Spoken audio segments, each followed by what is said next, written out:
Hello everyone and God bless. This is Father Michael with another episode of Living Orthodox, and thank you to everyone who's been tuning in lately and who's been supporting the channel. As you can tell, we've been doing more videos with myself and my wonderful wife.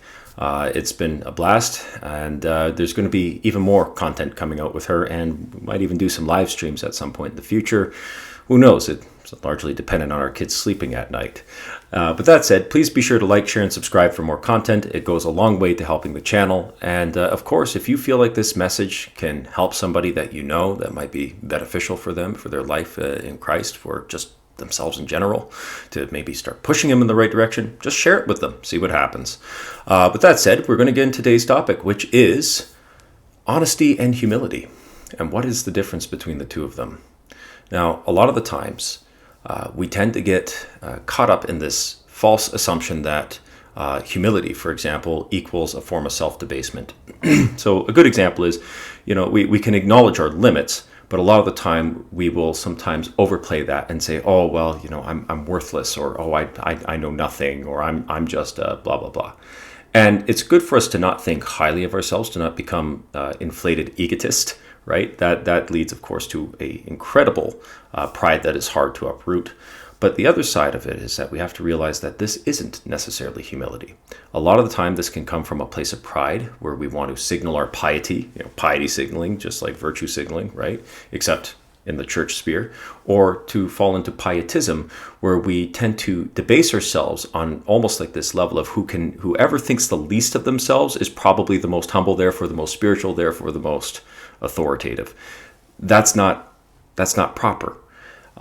Never in the Gospels do we see Christ say, I am worthless. Now, we do see what he shows us with what humility is.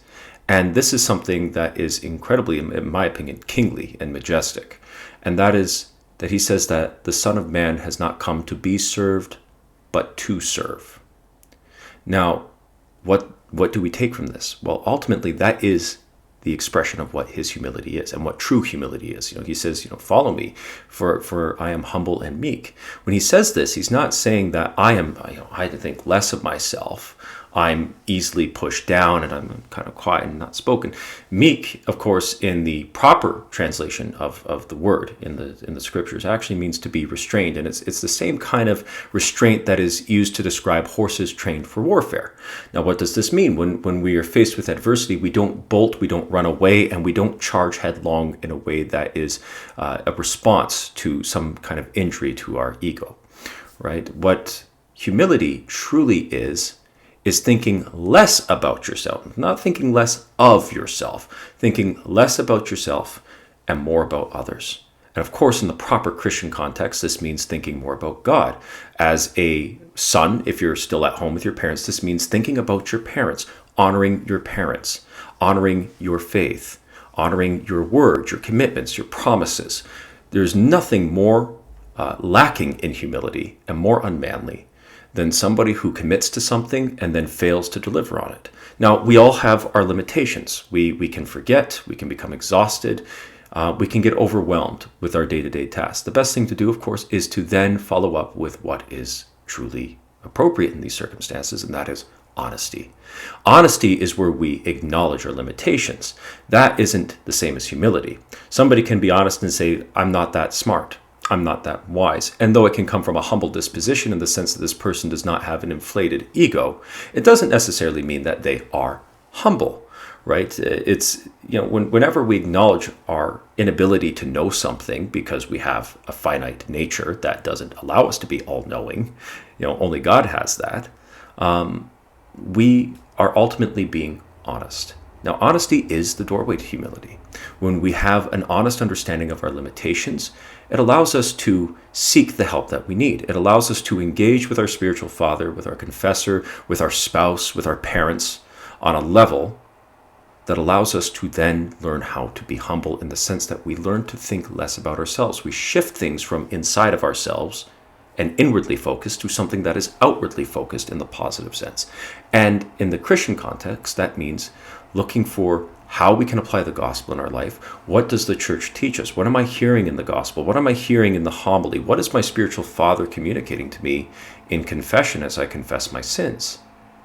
These are the keys to humility. Why? Because at this point, if we take the advice, if our spiritual father says, look, you're a little too self-focused here. You're telling your wife, for example, that you can't eat the food she made during the fast. Let's say she's not Orthodox, because of the fact that you are fasting.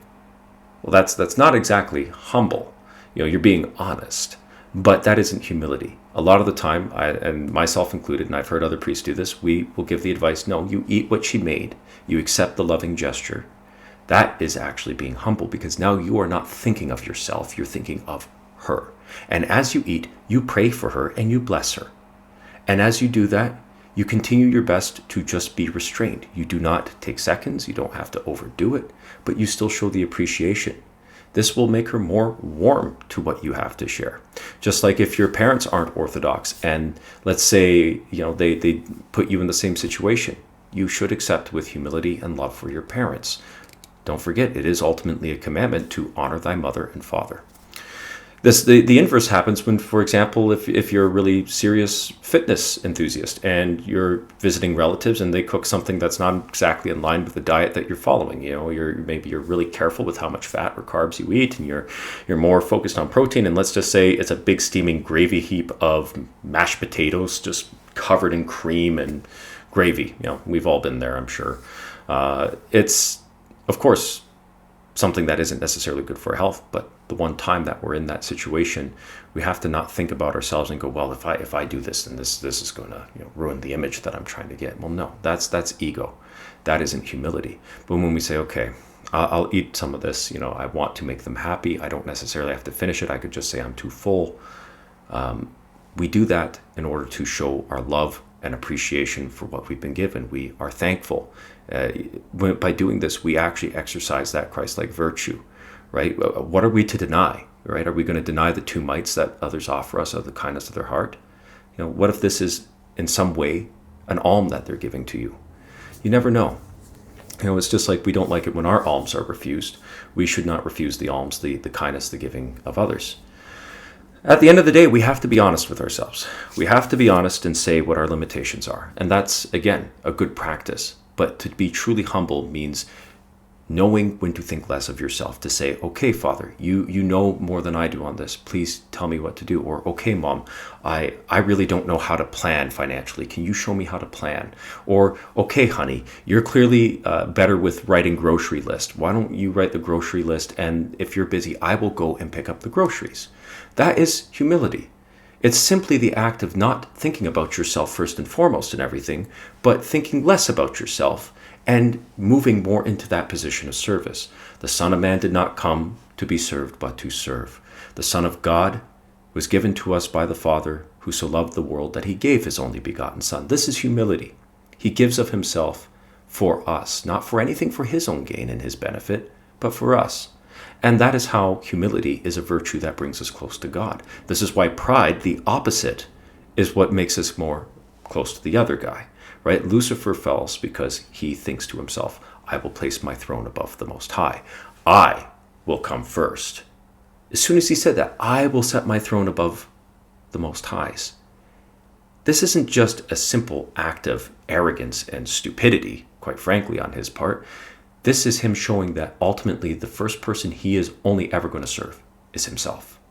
And many of us do this. We set our throne above God when we judge and condemn others, when we say that person's a sinner, or when we misconstrue something a clergyman says online, or maybe in a homily at church, and we then think, maybe Father's, going off into a strange direction, rather than thinking maybe I'm the one who is. Maybe I'm expecting him to serve me specifically and not to serve God. What is the message here? We have to always stop and think, how do I put myself on the back burner here? How do I put Christ at the front? How do I serve others with all my heart and love? And how do I at the same time apply the honesty to be able to say where the ends and the limits are? Right? We have to know that, of course, if somebody is asking us to compromise on our faith, that's a no-brainer. We don't do that. We don't sacrifice our faith for anything. But at the same time, if what somebody is asking of us is simply for us to think less of ourselves in the moment, to accept that little bit of food that may not be fasting friendly, or that might not agree with our diets, or if maybe somebody is saying something that we're not quite understanding, that we seek that clarification. Because otherwise we are just simply serving ourselves. It's an easy temptation to fall into, and we can tell ourselves that we're humble because we'll obey what somebody tells us to do. But a lot of the time that obedience comes with a price tag, and that is the price of confirmation bias. A lot of the time, people in the spiritual life, and even in your marriage or in your relationship with your family, will be obedient if it'll benefit you. How many of you, when you were kids, were only obedient to mom and dad because there was some promise of a reward? Or what if we are only obedient sometimes to a spiritual father because we're expecting to obtain some kind of high level state or have some kind of phenomenal experience, right? Or maybe it's just confirming the biases we've already instilled. Maybe we're thinking, well, yeah, I want to have this very based position. And if he says this thing that sounds slightly not based to me, maybe he's no good. Rather than us going, well, am I really giving this an honest once over? And if that's the case, if you're not really being honest and engaging with something on a level that is sincere, then I can promise you this, your humility is lacking. Humility ultimately comes from a desire to serve others and not to serve yourself. It's not some form of a lack of self-confidence. It's quite the opposite. You have to have some confidence, some sense of who you are and what your worth is in the eyes of God, to know that you are somebody who's received the grace of baptism, or that if this is someone who hasn't, that this is someone who's still created in the image of God and is meant to have his likeness. And it is up to you to have that humility to show forth that likeness. Christ never spat in the face of his enemies. He chased the money changers out of the temple with a three-pronged whip because there is limits. There are things that belong to God, not to us. Man was making the same mistake that the demons did by setting himself ahead of God, by looking to provide for his monetary means in a place where worship and sacrifice are the first and foremost order of things, where the giving of the self is supposed to happen, not the taking from others. So let us bear that in mind. We don't always need to chase everyone with the whip, and we don't always need to try to hide our lack of humility behind a false piety. It is better to be honest and say, I struggle with too much self-love. I struggle with thinking myself more righteous or better than my brother and sister. I am way too focused on the splinter in their eye and not on the planks in mine. That's how we attain humility. So if there's one thing I would like anyone to take away from this, it is to start thinking about how you can think about less of yourself. And to be honest, to say, what are my limitations? What are my strengths? What can I give to God? What can I give to others? What can I give to my wife, to my husband? What can I give to my children? And if I don't have the things that I need or want to give to these people in these proper circumstances, to tithe as I should in all things, then I should seek guidance and help on how to do this. You can talk to your priest. You can talk to your parents or to somebody who's close to you that you feel will help steer you on a good path. So with that said, dear ones, I really appreciate you tuning in. Please be sure to check in for more videos that are coming, and we'll catch you in the next one. God bless you.